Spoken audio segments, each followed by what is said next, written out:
Welcome to our YouTube channel story zone. Guys, next episode के लिए like का target 200 है। जैसे ही 200 लाइक्स हो जाएंगे तुरंत अगला एपिसोड आ जाएगा। तो अगर आपको जल्दी से नेक्स्ट एपिसोड चाहिए तो वीडियो को अभी लाइक करो। ये उनके लिए है। डॉक्टर साहब ने कनक की तरफ इशारा करते हुए कहा, अब तुम जा सकती हो और हाँ, रमेश से कहकर एक गिलास पाइनएप्पल जूस भिजवा दो। उस नर्स ने नकली हंसी हंसते हुए कहा। ओ कि उस नर्स को कनक से जलन होने लगी, क्योंकि वो पहली लड़की थी जो बेफिक्रे से डॉक्टर साहब के केबिन में बैठी हुई थी और उससे सौरभ इतने अच्छे से पेश आ रहा था। उस नर्स के जाने के बाद डॉक्टर साहब कनक के पास आकर बैठते हुए बोले, कैसा फील कर रही हो? हम ठीक है। रावी कहाँ है? हमें घर जाना है। कनक ने एक नज़र पूरे कैबिन में दौड़ाते हुए का जवाब दिया, चली जाना, इतनी भी क्या जल्दी है? रावी भी यही है, डॉक्टर साहब ने कहा और अपने एक हाथ से उसके बालों को गर्दन से हटाकर गर्दन के निशान पर मरहम लगाने के लिए जैसे ही हाथ बढ़ाया, कनक ने उनका हाथ पकड़कर कहा, नहीं, पहले हम आपके हाथ की ड्रेसिंग करेंगे, तभी यह मलहम लगेंगे। डॉक्टर साहब ने कुछ नहीं कहा, क्योंकि वह जानते थे फिलहाल कनक से बहस करना उसकी तबीयत के लिए ठीक नहीं होगा। इसलिए उन्होंने चुपचाप मलहम एक साइड रखकर अपने टेबल की ड्रॉअर से फर्स्ट एड बॉक्स लाकर कनक को देते हुए उसके पास ही है बैठ गए और अपना हाथ आगे कर दिया। कनक ने डॉक्टर साहब के हाथ से अपना रुमाल खोला और कॉटन पर थोड़ा सा डेटल लगाकर उससे डॉक्टर साहब की चोट साफ करने लगी। उनके हाथ में कांच के टुकड़े तो नहीं लगे थे, मगर हाथ में कई जगह कट लग गए थे। शुक्र है कि घाव ज्यादा गहरा नहीं था, जिस पर उन्हें को डेटॉल के कारण हल्की सी जलन हुई, मगर उन्होंने अपना दर्द अपने चेहरे पर नहीं आने दिया। लेकिन डॉक्टर साहब की चोट देखकर कनक की आंखें फिर से नम हो गई और उसकी आंखों से आंसू गिरने लगे। कनक को रोते हुए देख डॉक्टर साहब ने उसके हाथ से कॉटन लेकर एक साइड रखा और उसकी हथेलियों को अपने हाथों में लेकर प्यार से उन्हें सहलाते हुए बोले, यार तुम इतना रोती क्यों हो? मैंने तुमसे कितनी बार कहा है कि मैं तुम्हारी आंखों में आंसू नहीं देख सकता, फिर भी हमेशा जरा जरा बात में रोने लगती हो। हमारे रोने की वजह भी आप ही होते हैं। कनक ने धीरे से बुदा बुदा कर कहा। कुछ कहा तुमने? सौरभ ने अपनी आंखों छोटी करके कहा। तो कनक ने जल्दी जल्दी ना में अपनी गर्दन हिलाई। अच्छा, मुझे ऐसा लगा जैसे तुमने कहा कि तुम्हारे रोने की वजह भी मैं हूँ, बट लेट इट बी। तो मैं कह रहा था थोड़े दिन बाद हमारी सगाई है और तुम हो कि रोने में बिजी हो। चलो ना, शॉपिंग चलते हैं तुम्हारा लहंगा लेने। और मैंने मॉम को सुबह दादी से कहते सुना कल बसंत पंचमी है और वो चाहती है इस बार हमारे घर की पूजा तुम करो। वैसे भी तुम भी अब हमारे घर की सदस्य हो। कनक हैरानी से मुंह खोले बस डॉक्टर साहब का चेहरा देखने लगी। उसने मन में सोचा, कुछ घंटे पहले ही कनक ने उससे कहा था कि वो इस इंसान से शादी नहीं करेगी और वो उससे नाराज है। ये आदमी इतनी जल्दी सब कुछ भूल कैसे सकता है? कनक अपनी हथेलियां वापस खींचते हुए बोली, नहीं, हमें घर जाना है। हमारा मन नहीं है शॉपिंग करने का, और वैसे भी हम पहले ही कह चुके। क्या कह चुकी हो? सौरभ ने वापस उसका हाथ पकड़कर पूछा। कनक ने कुछ कहना चाहा, मगर उसे डॉक्टर साहब का गुस्से में लाल हुआ चेहरा याद आ गया। कनक बेचारी, उसके शब्द गले में ही रह गए। उसने जबरदस्ती थूक निगलते हुए कहा, यही कि हमें घर जाना है। कनक को डरते देख सौरभ को बिल्कुल अच्छा नहीं लग रहा था। वो उसे डराना नहीं चाहता था।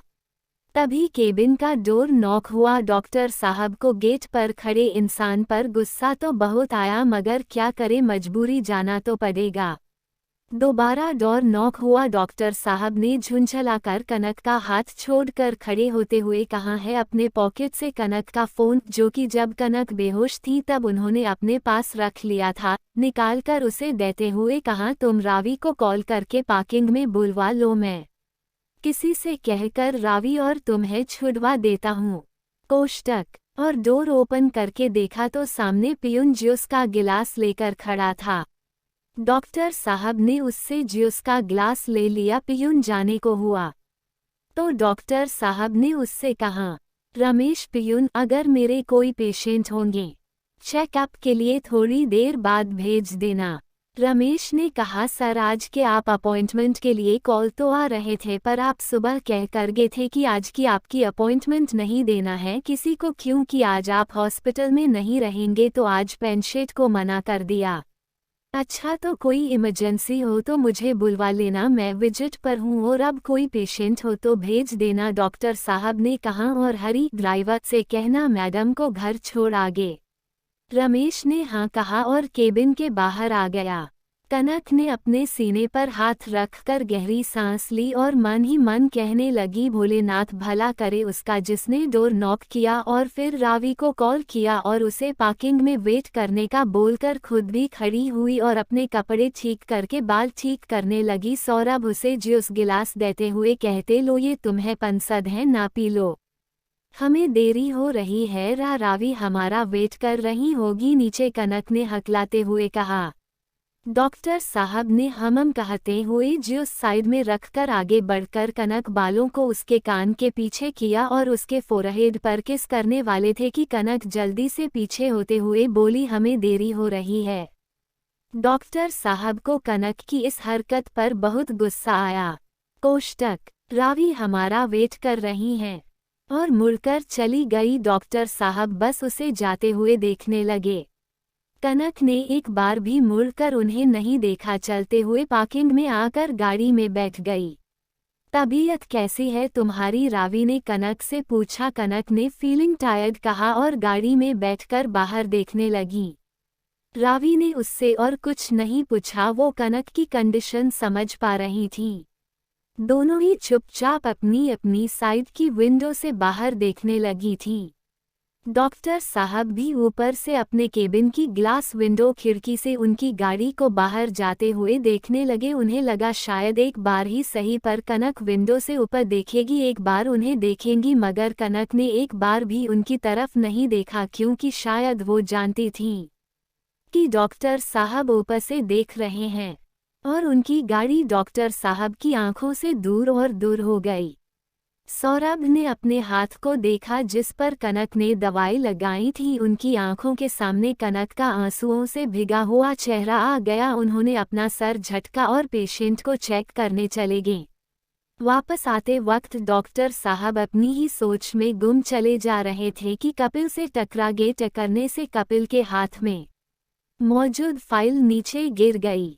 सॉरी यार लकी कहकर डॉक्टर साहब झुककर फाइल उठाने लगे। कपिल सौरभ के कंधे पर हाथ रखते हुए कहा, इट्स ओके यार, होता है, मैं कर लूँगा। डॉक्टर साहब को परेशान देखकर कपिल ने पूछा, क्या बात है, कोई टेंशन है क्या, इतना उदास क्यों है? कुछ नहीं यार, बाद में बात करें क्या, सौरभ ने बात टालने की गर्ज से कहा। कपिल ने ओके कहा और टी की ओर चल दिया। कनक का घर। कनक भी घर पहुंच चुकी थी। रागिनी जी कनक के रूम में खाना लेकर आई तो कनक झूठ मुठी अलमारी सजाने लगी, ताकि रागिनी जी उसकी सुजी हुई आंखें और गले के लाल निशान ना देख पाए। खाना तो खा लो बच्चे, क्या कर रही हो, और आप जल्दी कैसे आ गई? अब तो मार्केट जाने वाली थी, गई नहीं क्या? रागिनी जी ने एक ही सांस में सब कुछ डाला। वो मासी, हमारी तबीयत बिगड़ गई थी तो इसलिए नहीं जा पाई, कनक ने वैसे ही खुद को बिजी दिखाते हुए कहा। रागिनी जी ने कनक का हाथ पकड़कर उसे बेड पर बिठाया और ऑर्डर देते हुए बोली, तबीयत ठीक नहीं है तो आराम करो, ये सब क्या कर रहे हो, और चलो पहले खाना खा लो, फिर ही यहाँ से उठना, समझी आप? और हाँ, सरला जी का फ़ोन आया था, उन्होंने कहा है कि कल आप बसंत पंचमी की पूजा उनके घर करो।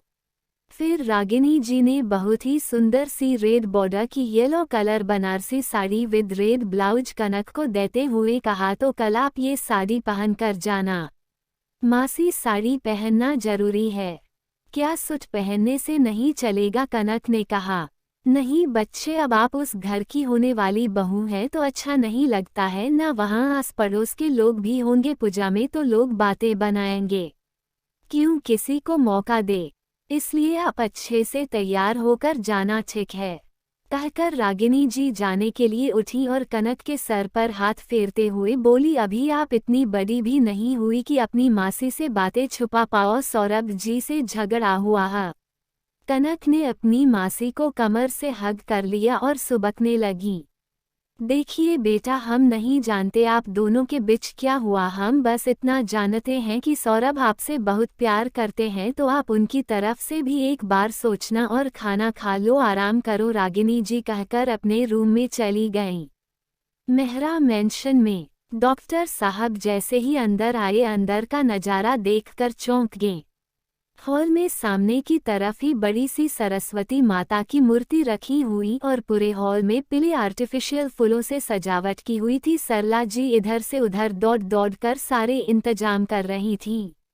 डॉक्टर साहब को देखकर सरला जी ने कहा, बेटा जरा ऊपर जाते वक्त रावी को भेज देना, पता नहीं इस लड़की को भी क्या हो जाता है, आई है तब से रूम में बैठी है, भेजना जरा उसे, मेरी थोड़ी मदद कर देगी। जी मॉम, कहते हुए डॉक्टर साहब रावी के रूम के पास पहुंचे। उन्होंने रावी के रूम का डोर नॉक किया। आ रही हूँ मॉम, अंदर से आवाज आई। सौरभ ने कुछ नहीं कहा, बस गेट खुलने का वेट करने लगा। रावी ने गेट ओपन किया और सामने सौरभ को खड़ा देख साइड से जाने लगी। सौरभ ने जाती हुई रावी का हाथ पकड़ा और कुछ लाइनें गुनगुनाना न शुरू किया। बचपन में जब भी रावी नाराज हो जाती तो डॉक्टर साहब ऐसे ही उसे मनाते। डॉक्टर साहब रावी का हाथ छोड़ उसके सामने अपने कान पकड़कर खड़े हो गए और आगे कहते हैं। फिर दोबारा रावी का हाथ पकड़कर गाना शुरू किया। रावी ने झटके से सौरभ से हाथ छुड़ाया, जिस वजह से डॉक्टर साहब का हाथ दीवार से टकराया और उनके जख्म दोबारा चोट लग गईं। डॉक्टर साहब ने अपना हाथ पकड़ते हुए दर्द से आंखें बंद कर ली। रावी ने जल्दी से उनका हाथ अपने हाथ में लेकर उनकी चोट पर फूंकते हुए कहा, सॉरी भाई, मैं आपको चोट नहीं पहुंचाना चाहती थी। डॉक्टर साहब ने रावी के सर पर हाथ रखकर कहा, मैं भी तो तुम्हें और कनक को हर्ट नहीं करना चाहता था, बस मैं अपना गुस्सा कंट्रोल नहीं कर पाया। रावी सौरभ के गले लग गई और रोते हुए बोली, मैं जानती हूँ भाई, कपिल भैया ने मुझे सब बता दिया है, सच में आप कनक से इतना प्यार करते हो। सौरभ ने गहरी सांस ली और रावी से बोले, हाँ यार, मगर ना चाहते हुए भी मैं हमेशा उसे हटकर देता हूँ, पता ही नहीं कैसे। तभी सरला जी ने रावी को आवाज लगाई तो रावी बोली, मैं चलती हूँ भाई, मॉम बहुत देर से बुला रही है। सौरभ ने मुस्कुराकर कहा, ठीक है। दूसरे दिन कनक का मन तो नहीं था बिल्कुल मेहरा मेंशन जाने का, लेकिन रागिनी जी के फोर्स करने और रावी के बार बार कॉल करने से वो बेमन से ही रेडी हो गईं और कैब से मेहरा मेंशन जाने के लिए निकल गईं। जैसे ही कनक हॉल में एंटर हुई, हर किसी की नज़र बस उस पर ही थम गईं, मगर कनक की नज़रें तो किसी और की ही तलाश कर रही थीं। कनक उस येलो साड़ी में बला की खूबसूरत लग रही थी, मैचिंग कंगन, कानों में झुमके, बालों को खुला छोड़ रखा था। सरला जी ने अपनी आंखों से काजल निकालकर कनक के कान के पीछे लगाकर कहा, किसी की नज़र ना लगे मेरी बच्ची को। थों थों थों करते हुए रागिनी कनक को अंदर ले आई और सबसे मिलवाने लगी। पंडित जी ने सभी को पूजा के बुलवाया। डॉक्टर साहब अभी तक नहीं आए थे। सरला जी ने रावी से कहा, रावी बेटा जाओ अपने भाई को बुला लाओ। ये सुनते ही कनक के दिल की धड़कन बेहिसाब धड़कने लगी। मॉम भाई आगे। रावी ने सीढ़ियों की तरफ इशारा किया तो हर किसी की नज़र सीढ़ियों तर रहे डॉक्टर साहब पर ठहर गई। येलो कुर्ते पजामे में कहर ढा रहे हैं जनाब। लड़कियां तो उन्हें देखकर सांस लेना ही भूल गईं, मगर डॉक्टर साहब की नज़रें तो कहीं और ही टिकी हुई थी और उसने एक बार भी नज़र उठाकर नहीं देखा। डॉक्टर साहब ने मन में कहा, this is not done baby, इतना गुस्सा तुम्हें सूट नहीं करता, खैर आज तुम्हारी नाराज़गी भी दूर कर देंगे। फिर सभी ने मिलकर पूजा की और आरती की। सौरभ के एक हाथ में चोट होने के वजह से डॉक्टर साहब और कनक दोनों ने एक साथ ही पूजा की। सभी अपने अपने घर चले गए। सरला जी ने कनक से कहा, कनक बेटा तुम भी थोड़ी देर आराम कर लो, रावी के रूम में थक गई होगी। कनक ने न कहा मगर रावी जबरदस्ती कनक को अपने साथ खींचकर ले गईं और रूम में जाकर रूम का गेट बंद करके कनक से बोली, कनक मुझे भाई के सिलसिले में तुझसे कुछ बात करनी है, मगर हमें कुछ नहीं सुनना। कनक ने रावी को बीच में रोकते हुए कहा। रावी ने कनक से रिक्वेस्ट की, अरे मगर तू मेरी बात तो सुन। अच्छा जल्दी कहो क्या कहना है। रावी कुछ कह ही रही थी कि सरला जी ने रावी को आवाज दी। रावी ने झुंझलाहट में हाथ झटक कर कहा, यार इनको भी सब्र नहीं है। आई मॉम, कनक तू फ्रेश हो जा, तब तक मैं आ रही हूँ मॉम। पता नहीं मेरी शादी के बाद क्या करेंगे। बड़बड़ाते हुए रावी नीचे चली गईं। कनक ने अपने झुमके निकाले और साड़ी का पल्लू कमर में खोसकर और अपने सारे वालों को समेटकर जुड़ा बांधने लगी। जैसे ही अपने हाथ ऊपर उठाए, उसे अचानक ही अपनी कमर से होते हुए पेट पर किसी के हाथों की पकड़ महसूस हुई। कनक की तो मानो जान ही गले में अटक गई हो। डॉक्टर साहब, उसके होठों में हल्की सी हरकत हुई। कनक के बाल उसके पकड़ से छूटकर वापस उसकी पिठ पर बिखर गए। डॉक्टर साहब ने कनक को पीछे से हग करते हुए उसके बालों को उसके कंधे से हटाकर आगे की तरफ कर दिए और उसके कंधे को अपने होठों से छू लिया। कनक सौरभ से दूर होने की कोशिश की तो डॉक्टर साहब की पकड़ और तेज हो गई। उसके इस तरह छूने से कनक के पूरे शरीर में सिहरन होने लगी। उन्होंने कनक को खुद से चिपकाकर उसके कान के नीचे की सॉफ्ट पार्ट को अपने दांत से हल्का बाइट करते हुए उसके कान में कहते हैं, अभी तक नाराज हो, सॉरी कह तो दिया यार, प्लीज अब तो गुस्सा थूक दो। वैसे बहुत खूबसूरत लग रही हो तुम, नहीं जानता मगर बहुत कोशिश की मैंने कि तुम्हारे सामने ना आऊं, मगर खुद को तुम्हारे करीब आने से रोक नहीं पाया। कनक ने अपने साड़ी का पल्लू कमर में खोसा। डॉक्टर साहब कनक को पीछे से हग करके कहते हैं, बीवी इतना गुस्सा तुम पर सूट नहीं करता यार, पता है क्यों? मैं बताता हूँ, क्योंकि गुस्से में तुम और भी ज्यादा खूबसूरत लगती हो और मेरा मन करता है कि मैं तुम्हें प्यार करूं और भी ज्यादा, बहुत ज्यादा, और मैं खुद को तुमसे दूर ही नहीं रख पाता। इतने पर भी कनक नहीं मानती और डॉक्टर साहब की पकड़ से छूटने की कोशिश करने लगती हैं, मगर कसम साकर ही रह जाती हैं। डॉक्टर साहब को कनक का ऐसा व्यवहार रास नहीं आता और वो कनक के कंधे पर किस करते हुए उसकी गर्दन तक किस करने लगते हैं। कनक अपनी आंखें बंद कर लेती हैं। कनक उनके इस तरह छूने से पिघलने लगी। सौरभ कनक के गर्दन में किस करते हुए उसके कान में फूंक मारता है, जिससे कनक को अपनी शरीर में कनरट जैसा महसूस होने लगता है। सौरभ कनक के कान पर बाइट कर लेता है, जिससे उसकी सिसकी निकल जाती हैं। कनक पलटकर सौरभ के सीने से लग जाती है और उनके सीने में अपना चेहरा छुपा लेती है। सौरभ भी अपने दोनों हाथ कनक की पिठ पर रखकर उसे खुद में समेट लेता है। थोड़ी देर ऐसे ही खड़े रहने के बाद डॉक्टर साहब कनक की चिन को अपनी उंगली और अंगूठे को बीच पकड़कर कनक का चेहरा ऊपर उठाकर कहते हैं, मेरी तरफ देखो। कनक की आंखें बंद थी। कनक वैसे ही आंखें बंद किए हुए नामे गर्दन हिला देती हैं।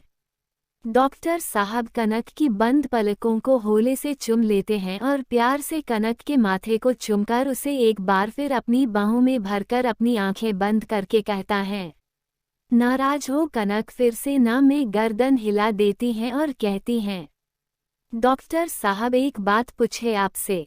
सौरभ कहते हैं, हम पूछो। कनक कहती हैं, आप हमसे कितना प्यार करते हैं? डॉक्टर साहब कहते हैं, बहुत। कनक अपना सिर ऊपर करते हुए कहती हैं और भरोसा सौरभ कुछ नहीं कहते। कनक फिर कहती हैं, इस बहुत सारे प्यार में थोड़ा सा, बस इतनू सा, अपनी उंगली पर 2 इंच का इशारा करते हुए भरोसा कर लेते। कनक की बात सुनकर डॉक्टर साहब कनक के लिप्स पर छोटी सी किस करते हुए कहते हैं, तुम पर मुझे खुद से ज्यादा विश्वास है, मगर दूसरों पर नहीं। फिर कनक का चेहरा अपनी हथेलियों में भरकर बोले, तुम बहुत भोली हो, हर किसी को अपनी तरह ही समझती हो, मगर दुनिया बहुत बुरी है। मैं मानता हूँ कि तुम्हारे मन में किसी के लिए कुछ नहीं है, लेकिन सामने वाला तुम्हारे लिए क्या फील करता तुम ये नहीं समझती। जरूरी नहीं कि तुम लोगों को जिस नज़रिए से देख रही हो कोई और भी तुम्हें वैसे देखे, बस इसीलिए मुझे तुम्हारी फिक्र होती है। कनक ने कहा, मगर सागर भाई हमारे भाई जैसे हैं। तब डॉक्टर साहब कहते हैं, 100 बात की एक बात। कनक को कमर से पकड़कर अपने आप से सटाते हुए, तुम्हें कोई टच करे मुझसे बर्दाश्त नहीं होता, मुझे गुस्सा आने लगता है। मैं नहीं देख पाता तुम्हें किसी और के साथ। फिर मासूम सी शक्ल बनाकर बोले, मुझे जलन होती है बस। डॉक्टर साहब की लॉयल्टी देखकर कनक को बहुत अच्छा लग रहा था। उसे ये जानकर बहुत खुशी हुई कि सौरभ ने उसे गलत नहीं समझा। कनक ने डॉक्टर साहब के पैर के पंजों पर खड़े होकर उनके गले में अपनी बाहें डाल ली और उनके होंठों पर अपने होंठ रख दिए। डॉक्टर साहब ने भी अपना एक हाथ कनक की पिठ पर रखा और दूसरा हाथ कनक की कमर पर रखकर उसे टाइटली पकड़ लिया और पैशनेटली डीप किस करने लगे। उनकी जिभ कनक के मुंह में उसकी जिभ के साथ खेलने लगी। दोनों एक दूसरे में इस कदर खो गए कि उन्हें आसपास का कुछ ध्यान ही नहीं रहा। उनके हसीन पल में दखल डालने का काम किया। डॉक्टर साहब के फोन ने लगा जो जोर जोर से बजने लगा। फोन की आवाज़ सुनकर कनक जैसे ही दूर होने लगी। डॉक्टर साहब ने उसके सर के पीछे हाथ रखकर उसे रोक लिया। पहली बार तो पूरी रिंग बजी, उन्होंने फ़ोन नहीं उठाया, मगर जैसे ही दोबारा फ़ोन बजने लगा कनक एकदम से दूर होकर बोली, कोई इमरजेंसी है? शायद देख लीजिए, हो सकता है किसी को आपकी ज़रूरत हो। डॉक्टर साहब ने कनक को वापस से खींचकर पकड़ते हुए कहा, फिलहाल मुझे तुम्हारी ज़रूरत है। कनक ने उनके सीने पर हाथ रखे और दूर होने की नाकाम कोशिश करने लगी। डॉक्टर साहब ने उसे आंखें दिखाकर कहा, चुपचाप खड़ी रहूं।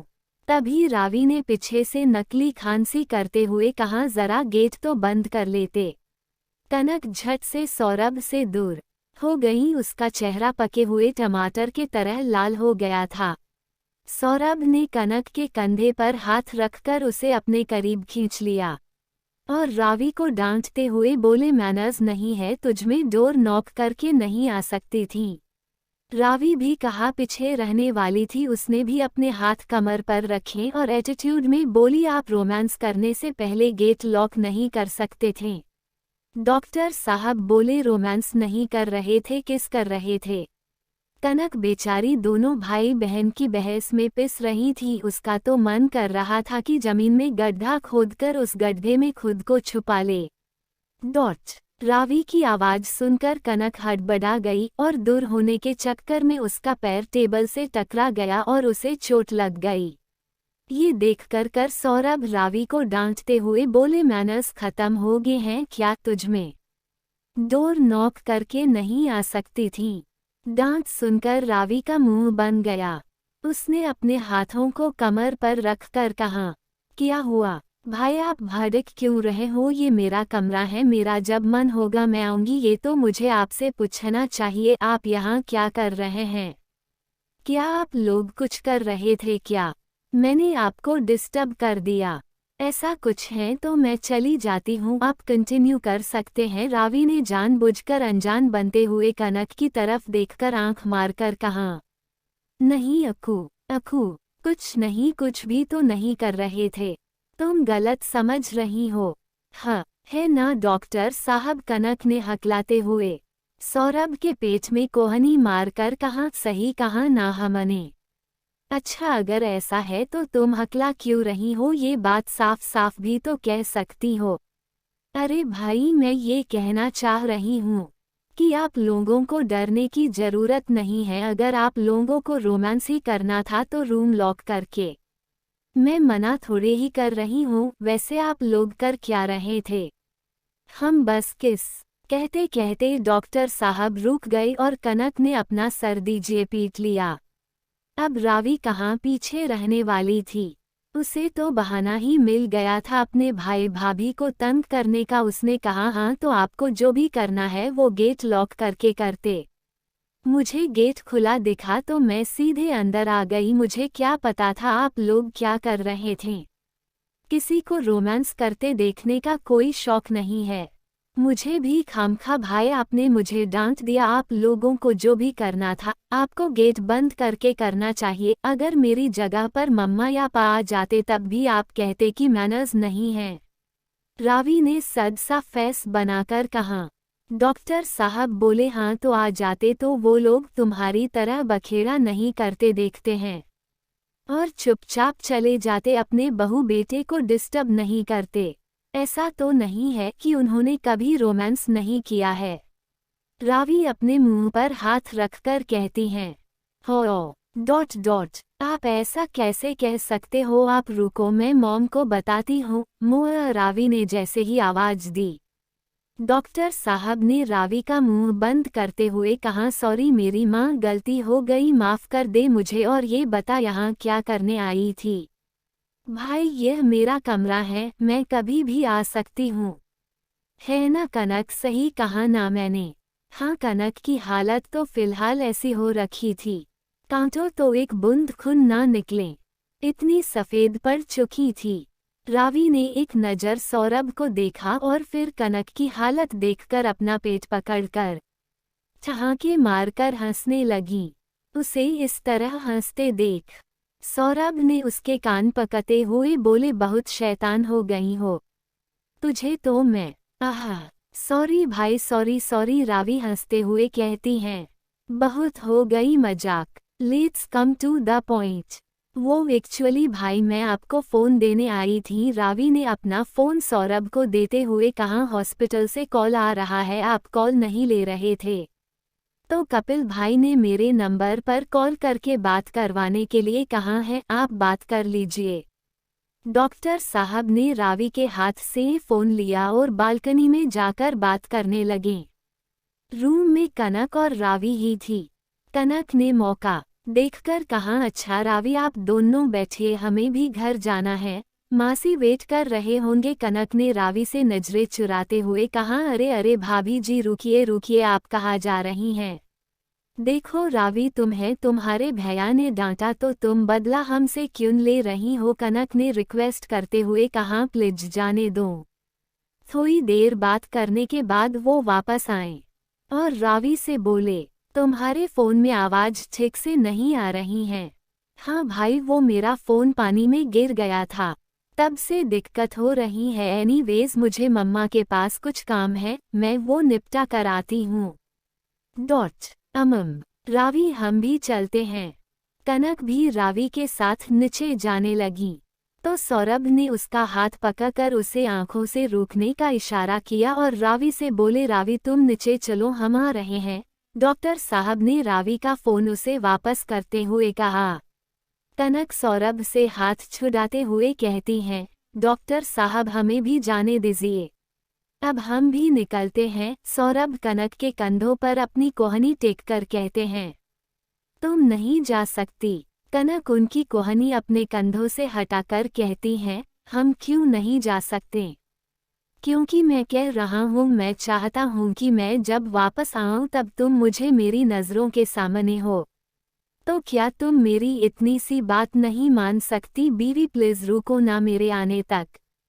कनक डॉक्टर साहब को हग करके कहती हैं ठीक है हम रुक जाएंगे। डॉक्टर साहब ने प्यार से कनक का चेहरा पकड़कर उसके माथे पर अपने प्यार की मोहर लगाते हुए कहते हैं लव यू जान। रावी मुस्कुराते हुए कमरे से बाहर निकली, लेकिन दरवाजे से बाहर निकलते ही एक पल में उसके चेहरे की मुस्कुराहट गायब हो गई। उसकी जगह उसकी आंखों में नमी आ गई और वो अपने फ़ोन को देखने लगी जिस पर सागर कॉलिंग फ्लैश हो रहा था। उसने कॉल कट की और नीचे चली गई। वहीं दूसरी तरफ हॉस्पिटल में एक इमरजेंसी आने की वजह से कपिल और कुछ असिस्टेंट डॉक्टर्स में सारी तैयारी के साथ डॉक्टर साहब के आने का वेट कर रहे थे। कनक जब नीचे वापस आई तो दादी जी ने उसे और रावी को अपने पास बुलाया और गोल्ड की एक एक चैन देते हुए बोली ये तुम दोनों के लिए मेरी तरफ से बसंत पंचमी का तोहफा। हर साल दादी जी इसी तरह दोनों को कुछ ना कुछ गिफ्ट देती थीं। कनक और रावी ने दादी जी से चैन लेकर पहनते हुए उनके गले लगकर उन्हें धन्यवाद किया। रावी ने कनक से कहा कनक आज मोड़ वाले चाट के ठेले से पानी पूरी खाने चले क्या? कनक ने हाथ फैलाकर कहा, ऐसे हम कैसे जा सकते हैं? रावी ने कहा, तो क्या प्रॉब्लम है? तू मेरे कपड़े पहन ले, और हाँ, मासी को भी बता देना कि आज तू मेरे साथ ही रुकने वाली है। मगर रावी, हमारी बात तो सुनो, हम यहाँ कैसे रुक सकते हैं? मगर वगर मैं कुछ नहीं जानती, तू रुक रही है बस। रावी ने रागिनी जी को कॉल करके बता दिया। पहले तो रागिनी जी नहीं मानी, मगर रावी के बहुत रिक्वेस्ट करने के बाद उन्होंने हाँ कर दी। कनक ने रावी की ड्रेस पहन ली। दोनों ही रावी स्कूटी से पानी पूरी खाने निकल गईं। पानी पूरी खाते वक्त अचानक ही कनक को कुछ ध्यान आता है और रावी से पूछती हैं, रावी तुम हमें उनके बारे में कुछ बताने। कनक ने पुचका अपने मुंह में रखते हुए कहा, किनके बारे में? रावी ने कनक को तंग करने के लिए कहा, आजकल तुम ना हमें कुछ ज्यादा ही तंग करने लगी हो। तुम जानती हो कि हम उनके मतलब तुम्हारे भाई और हमारे डॉक्टर साहब की बात कर रहे हैं।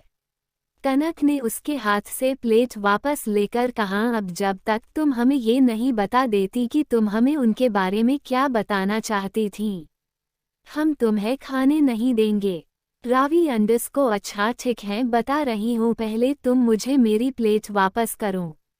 रावी ने कनक के हाथ से प्लेट खींचते हुए कहा, वो एक्चुअली मुझे कपिल भाई ने बताया कि भाई ने तुम्हारे लिए 16 सोमवार के व्रत किया थे और महाशिवरात्रि का व्रत भी।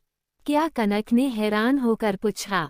हाँ, और इतना ही नहीं, 3 साल पहले जो मासी का ट्रांसफ़र होने वाला था लेकिन हुआ नहीं, वो भी भाई ने ही रुकवाया था अपने सॉसेस से। और इस साल कॉलेज में जो टेस्ट हुए थे, जिसमें कॉलेज की तरफ से कुछ स्टूडेंट को स्कॉलरशिप पर दिल्ली में मास्टर्स करने के लिए भेजे जाने वाले थे, उसमें तुम्हारा भी सिलेक्शन हुआ था, लेकिन भाई ने वो भी कपिल भाई से कहकर कैंसल करवा दिए, क्योंकि भाई नहीं चाहते थे कि तुम उनसे दूर जाओ। कहकर रावी कुछ पल के लिए रुकी। कनक को तो जैसे सदमा ही लग गया हो। ये सब सुनकर वो थम से चेयर पर बैठकर रावी की तरफ देखकर पूछा, और भी कुछ बाकी है क्या? रावी ने तेजी से हाँ में अपनी गर्दन हिलाते हुए कहा, और तुम्हें वो अखिल याद है, हमारा सीनियर अखिल जैन? कनक ने हैरानी से रावी की तरफ देखकर पूछा। हाँ वही, रावी ने कहा, जिसने लास्ट ईयर फेयरवेल के टाइम तुम्हें प्रपोज किया था और जब तुमने उसे रिजेक्ट कर दिया तो उसने 1 दिन का टाइम दिया था सोचने के लिए और अपने हाथ की नस काटने की धमकी दी थी, मगर दूसरे दिन से वो कॉलेज ही नहीं आया। तुम जानती हो वो कहाँ गया? कनक ने ना मैं गर्दन हिला दी। मैं बताती हूँ, उस दिन भाई मुझे लेने आए थे तो बातों बातों में मेरे मुंह से ये बात स्लिप हो गई थी, तुम्हें अखिल ने प्रपोज किया है। तब भाई ने मुझसे सिर्फ इतना पूछा था कि क्या तुम भी अखिल को लाइक करती हो। बाय गॉड कनक, उस वक्त उनकी आंखों में जो बेचैनी थी वो मैं समझ नहीं पाई थी, लेकिन अब समझ आ रहा है कि भाई इतने बेचैन क्यों हो गए थे। तब मैंने उन्हें बताया कि तुम उसे लाइक नहीं करती, बल्कि वो किस तरह तुम्हें हाँ करने के लिए फोर्स कर रहा है। उसके बाद भाई ने मुझे घर ड्रॉप किया और वापस कॉलेज गए। ... और अखिल को उसके हॉस्टल के रूम से घसीटकर टेरेस पर लेकर आए। और तुम्हें पता है, कपिल भाई बताया कि उन्होंने सच में अखिल के हाथ की नस काट दी थी और उसे वार्निंग दी कि दोबारा कभी तुम्हारे आसपास भी फटका तो अभी तो सिर्फ नस काटी है, अगली बार हाथ ही काट देंगे। बाद में पता चला कि वो कहीं के गुंडे का भाई है, तो वो मैटर भी कपिल भाई ने ही सुलझाया था। इतने पर भी मेरे अगडू भाई ये मानने को तैयार नहीं थे कि वो तुम्हें लाइक करते हैं। जब कपिल भाई ने भाई से पूछा कि उसने तुम्हें प्रपोज किया तो उन्हें गुस्सा क्यों आया, तो जानती हो भाई ने कहा कि तुम मेरी फ्रेंड हो और तुम्हें परेशान देखकर मैं परेशान हो रही हूँ, इसलिए वो ये सब कर रहे हैं, जबकि वो हमेशा ही तुम्हारे लिए पोसेसिव रहे हैं। यहाँ तक भाई तुम्हारी पल पल की खबर रखते थे, और जब एक लड़के ने तुम्हें चॉकलेट बुके भेजा था तो भी ने उसकी भी खूब पिटाई करवाई थी। और वो रॉकी, उसने तुम्हारे साथ बदतमीजी की थी, उसको को इतने लंबे केस में अंदर करवा दिया है कि उसे उम्र कैद हो गई और किसी को कानों कान खबर भी नहीं हुई। लेकिन हमें ये समझ नहीं आ रहा है कि फिर डॉक्टर साहब हमसे हमेशा नाराज क्यों रहते थे, हमें हमेशा बुरा भला क्यों कहते थे, इतना वियर्ड बिहेव क्यों करते थे। कनक ने रावी से कहा, क्योंकि उन्हें लगता था कि तुम उन्हें अपना भाई बना लोगी और उन्हें राखी बांधने आ जाओगी, इसलिए वो तुमसे दूर दूर रहते थे, तुम्हें हमेशा डांटते रहते थे ताकि तुम उन्हें पसंद ना करो। लेकिन उन्हें ऐसा क्यों लगता था? ... कनक ने सवालिया नजरों से रावी की तरफ देखकर कहा, अरे यार, वो इसलिए क्योंकि एक बार तुम और मैं स्कूल के गार्डन में झूले पर खेल रही थी और हमारी ही क्लास मिताली ने तुम्हें झूले से गिरा दिया था और कहा था, कहते कहते रावी रुक गई। और उसने कहा था कि ये झूला हम जैसे फटीचर लोगों के लिए नहीं है। कनक ने मुस्कुरा कर कहा, और हमें ये भी याद है, तब तुमने हमारे लिए उससे बहुत लड़ाई की थी, कैसे भूल सकते हैं। उस दिन को हमें बहुत अच्छे से याद है, हमारी वजह से तुम्हें कितनी चोट आई थी उस दिन। कनक ने थोड़ी खुशी थोड़े निराशा से कहा, हाँ, मगर इस बात का उस बात से क्या लेना देना? कनक ने सवाल किया। उसका ये लेना देना है कि मिताली ने मुझे भी धक्का देकर गिरा दिया था, तब भाई ने मिताली को उसके झूले से गिराकर वो झूला ही तोड़ दिया था। तब तुमने कहा था कि तुम्हें भी मेरी तरह बड़ा भाई चाहिए जो तुम्हारे लिए लड़ाई करें, और तुमने मुझसे कहा था कि तुम भी अगर मेरे भाई को राखी बांधोगी तो क्या वो तुम्हारे भी भाई बनने के लिए तैयार होगे। समझी मैडम? कुछ रावी ने कनक के कंधे से अपना कंधा टकराकर कहा। कनक को तो कुछ समझ ही नहीं आ रहा था कि वो क्या रिएक्शन दे रोए यहाँ से, क्योंकि मासी को ट्रांसफ़र के साथ प्रमोशन भी मिला था और कनक ने दिल्ली की कॉलेज में स्कॉलरशिप पर मास्टर्स करने के लिए बहुत मेहनत की थी कि उसका सिलेक्शन हो जाए, मगर उसका सिलेक्शन नहीं हुआ था तो वो बहुत दुखी हुई थी। और अब उसे पता चलता है कि वो सिलेक्टेड थी, मगर डॉक्टर साहब ने उसे अपने पास रोकने के लिए उसका नाम लिस्ट से निकलवा दिया। कनक ने रावी से कहा, रावी, हमें तुम्हारी मदद चाहिए। वहीं हॉस्पिटल में लगभग 5 घंटे चले ऑपरेशन के बाद डॉक्टर साहब ने राहत की सांस ली। उन्होंने अपने हॉस्पिटल वाले कपड़े चेंज किए और अपने केबिन में चेयर पर बैठकर गहरी सांस लेते हुए बोले, finally we save him. Kapil भी डॉक्टर साहब के केबिन में लगे सोफे पर पसरते हुए बोला, हाँ यार, मुझे तो लगा था कि हम उसे बचा नहीं पाएंगे, but literally we did it. चल यार, मैं निकलता हूँ। धानी वेट कर रही होगी, आज बसंत पंचमी है और उसने मुझसे घर जल्दी आने को कहा था। कपिल जैसे ही उठने को हुआ उसे अपनी कमर में तेज दर्द का एहसास हुआ। कपिल अपनी कमर पर हाथ रखकर वापस सोफे पर बैठ गया।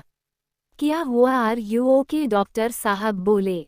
कपिल ने उन्हें थम्स अप दिखाकर ओके कहा, क्योंकि अगर वो ये कहता कि उसकी कमर में दर्द है तो उसे ये भी बताना पड़ता कि दर्द क्यों हो रहा है, मतलब सारी बात बताना, यानी खुद का मजाक उड़ाने का मौका देना।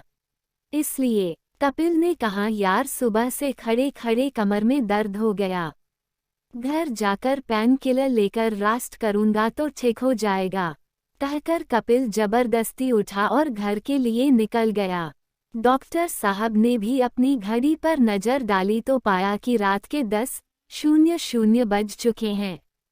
उन्होंने अपना फ़ोन चेक किया, जिसमें सरला जी और कनक की कई मिस्ड कॉल्स थीं।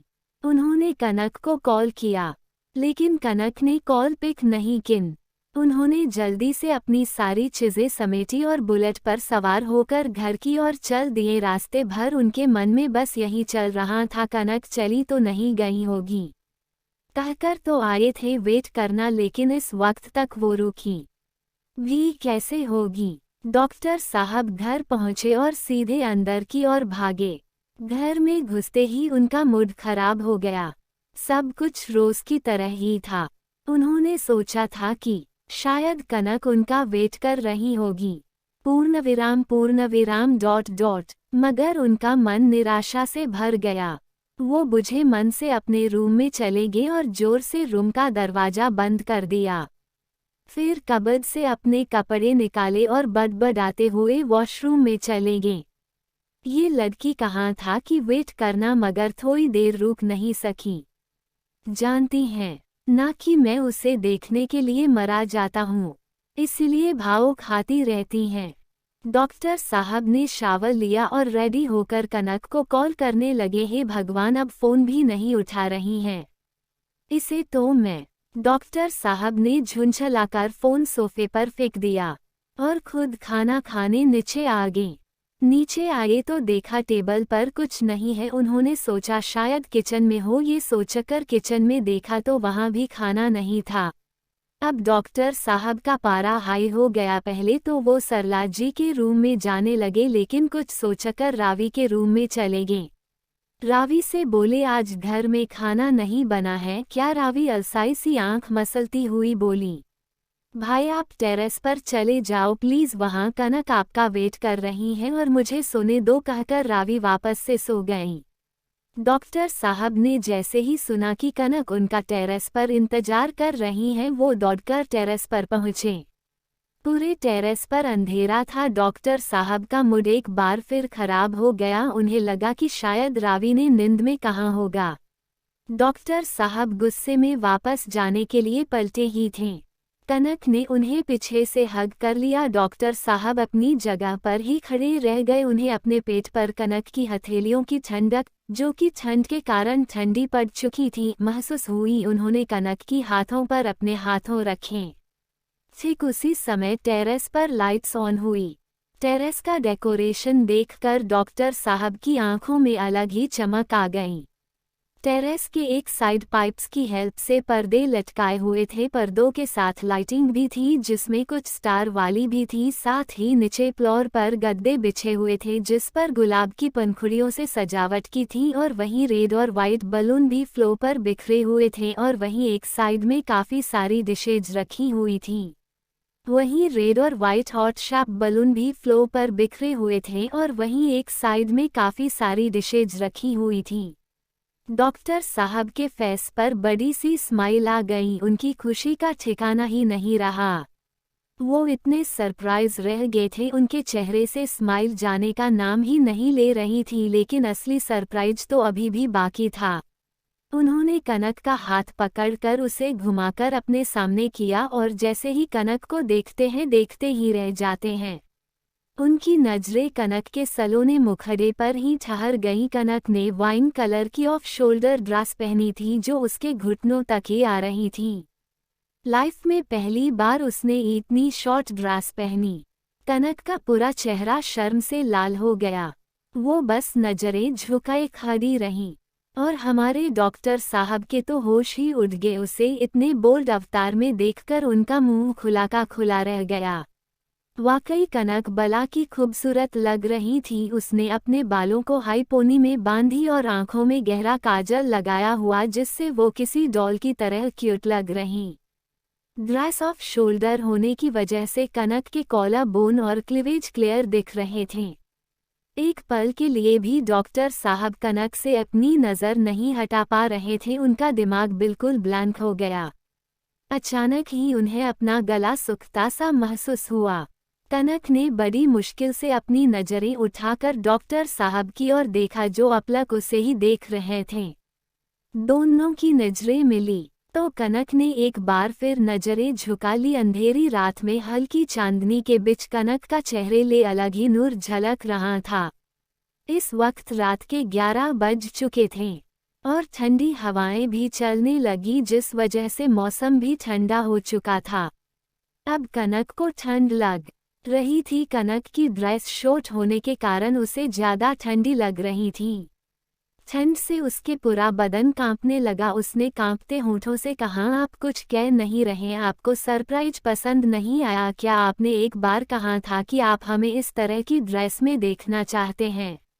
हम अच्छे नहीं लग रहे इन कपड़ों में, कनक लगातार बोलने लगी। डॉक्टर साहब तो बेचारे कनक की खूबसूरती में इस कदर डूबे थे कि उनके पास तो शब्द ही नहीं थे। अपनी फीलिंग्स जाहिर करने के लिए तो उन्होंने ने कनक को कमर से पकड़कर अपने करीब खींच लिया और उसे अपनी बाहों में भरकर उसके कांपते मुलायम होठों पर अपने होंठ रख दिए और कनक को पैशनेटली डिप किस करने लगे। कनक भी उनका पूरा साथ दे रही थी। सौरभ के हाथ कनक को कसकर अपनी बाहों में थौमे हुए थे तो वहीं कनक के हाथ डॉक्टर साहब के गर्दन पर अपनी पकड़ बनाए हुए थे। दोनों की ही आंखें बंद हो रखी थीं।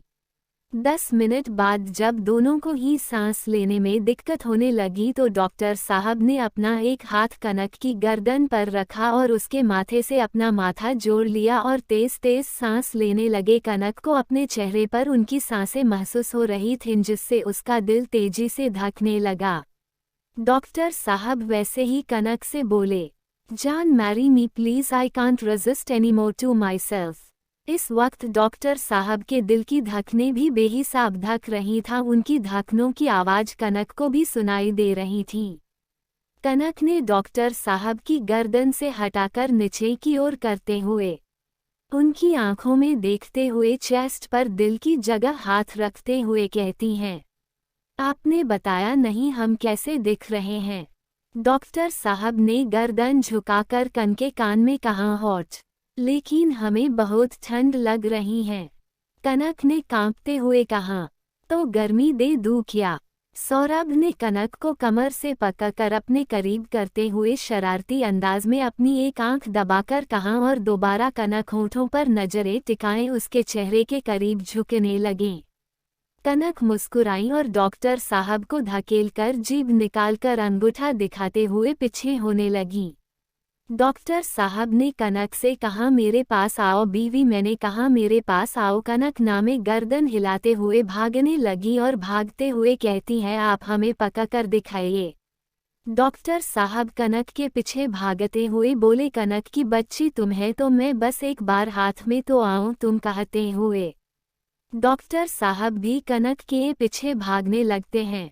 भागते हुए कनक को पीछे से पकड़ लिया और उसे गोल घूमने लगे। सॉरी डॉक्टर साहब प्लीज रुक जाइए, हमें चक्कर आ रहे हैं। प्लीज रुक जाइए, हम गिर जाएंगे, अगली बार ऐसा नहीं करेंगे, आप प्लीज रुकिए ना, हमें डर लग रहा है, कनक ने रिक्वेस्ट करते हुए कहा। डॉक्टर साहब कनक को लिए हुए ही गद्दे पर धमम से गिर गए। कनक को चोट ना लगे इसलिए उन्होंने कनक को अपने ऊपर ही किया हुआ था, जिस वजह से कनक का सर डॉक्टर साहब की चेस्ट से टकरा गया। सौरभ के मुंह से हल्की सी आह निकली। कनक डॉक्टर साहब के ऊपर ही लेटी हुए परेशान होकर पूछती है, क्या हुआ? उनकी चेस्ट सहलाते हुए कहा, जोर से लगा क्या? हालांकि डॉक्टर साहब को कोई खास फर्क नहीं पड़ा था, ये तो उनके लिए कुछ भी नहीं है, लेकिन कनक का कंसर्न देखकर डॉक्टर साहब नाटक करते हुए बोले, हाँ बहुत दर्द हो रहा है। कनक के चेहरे की हवाएं उड़ गईं। उसने रुआसी होकर कहाँ था ना, हमने मत करिए, लेकिन आपको किसी की सुन्नी कहाँ होती है, लग गई ना चोट? अब बताएं कहाँ लगी है? कनक ने उनकी चेस्ट के बीच में उंगली से पॉइंट करते हुए कहा, जहां उसे अंदाजा था। डॉक्टर साहब ने बड़ी ही मासूम सी शक्ल बनाकर नामे गर्दन हिलाई। कनक ने दूसरी जगह फिंगर पॉइंट करके पूछा, यहाँ दर्द हो रहा है? नहीं डॉक्टर। डॉक्टर साहब को ऐसे दर्द में देखकर कनक खुद को कोसते हुए, सारी गलती हमारी ही है, हमें आपसे दूर नहीं होना चाहिए था। डॉक्टर साहब ने कनक का हाथ पकड़ा और उसे अपने दिल पर रखते हुए कहते हैं, सही कहा तुमने, सारी गलती तुम्हारी ही है। जब भी तुम मुझसे दूर होती हो तो मुझे यहाँ दर्द होने लगता है। मैंने कहा था ना तुम्हें कि मेरे पास आओ, तुम्हारी वजह से मुझे चोट लग गई। अब इस दर्द को कम भी नहीं करोगी? डॉक्टर साहब ने दुनिया जहान का दर्द अपने चेहरे पर लाकर शरारत से मुस्कुरा कर कहा। कनक डॉक्टर साहब नौटंकी समझ गई, मगर फिर भी उसने कुछ नहीं कहा और डॉक्टर साहब ने हाथ रखा था उस जगह को अपने होठों से छू लिया और बहुत प्यार से बोली, अब दर्द कम हुआ? डॉक्टर साहब उसकी काजल से सनी आंखों में झांकते हुए बोले, समझ नहीं आ रहा आज कौन ज्यादा खूबसूरत लग रहा है, वह चांद या मेरा चांद? कनक ने शर्मा कर अपना चेहरा डॉक्टर साहब के सीने में छुपा लिया और डॉक्टर साहब ने उसे अपनी आगोश में भर कर गहरी सांस लेकर कहा, पता नहीं अगर तुम मेरी लाइफ में नहीं होती तो मेरी लाइफ कैसी होती। ट्रस्ट मी कनक, जब से होश संभाला है तुम्हें ही चाहा है। तुम्हारे बिना मैं अपनी लाइफ सोच भी नहीं सकता। कनक ने उसी तरह उनके सीने पर अपना सर रखे हुए कहा, इतना प्यार मत कीजिए डॉक्टर साहब, हमसे कभी गलती से आपने हमसे मुंह मोड़ लिया तो हम जी नहीं पाएंगे, मर जाएंगे आपके बिना। सौरभ में उसके होठों पर उंगली रखते हुए शिशिश दोबारा मरने की बात की तो मुझसे बुरा कोई नहीं होगा तुम्हारे डॉक्टर साहब, कभी तुमसे मुंह नहीं मोड़ सकते। अपनी जिंदगी से भी कोई मुंह मोड़ता है क्या भला तुम जानते नहीं हो कनक, मैं तुमसे कितना प्यार करता हूँ। दोबारा ऐसी बातें मत करना क्योंकि यह डॉक्टर सौरभ मेहरा ना तुम्हारे पहले मरना चाहता है और ना ही तुम्हारे बाद जीना। डॉक्टर साहब ने कनक के माथे को चूमकर कहा। कनक ने डॉक्टर साहब की टी शर्ट को अपनी मुट्ठियों में भर लिया। कुछ देर ऐसे ही दोनों एक दूसरे के एहसास में डूबे रहे, एक दूसरे की खुशबू को महसूस करते रहे। कुछ देर बाद दोनों के बीच की खामोशी को तोड़ते डॉक्टर साहब बोले, सुनो ना बीवी, हम बोलिए। कनक ने खुद को सौरभ के कंधे पर एडजस्ट करते हुए कहा, आज मुझे भूखा रखने का इरादा है क्या? भूख लगी है यार। ये बात डॉक्टर साहब ने इतनी मासूमियत से कही कि कनक खुद को हंसने से रोक नहीं पाए। खाना खाते हैं ना, बहुत भूख लगी है। कनक झट से उठकर बैठते हुए बोली, माफ़ कर दीजिए, हम तो भूल ही गए थे, लेकिन खाना तो ठंडा हो चुका होगा। कनक ने कहा, हम गर्म करके ले आए क्या? नहीं, रहने दो, कोई बात नहीं, मुझे आदत है। हॉस्पिटल में भी कई बार ऐसी सिचुएशन आ जाती है, मुझे कोई दिक्कत नहीं है। वैसे भी तुम इतनी हॉट लग रही हो कि तुम अपने हाथों से ठंडा खाना भी खिलाओगी तो भी गर्म ही लगेगा। वैसे एक बात बोलूं, मेरा मन तो कर रहा है तुम्हें खाने का, मगर कोई बात नहीं, आज खाने से काम चल जाएगा, तुम्हारी बारी भी आएगी कभी ना कभी। डॉक्टर साहब ने मजाकिया होकर कनक के गाल पर बाइट करते हुए कहा। कैसी बारी? कनक ने अनजान बनकर पूछा। तुम्हें खाने की, डॉक्टर साहब ने तपाक से कहा और आगे बोले, आज तुम अपने हाथ से खाना खिला दो।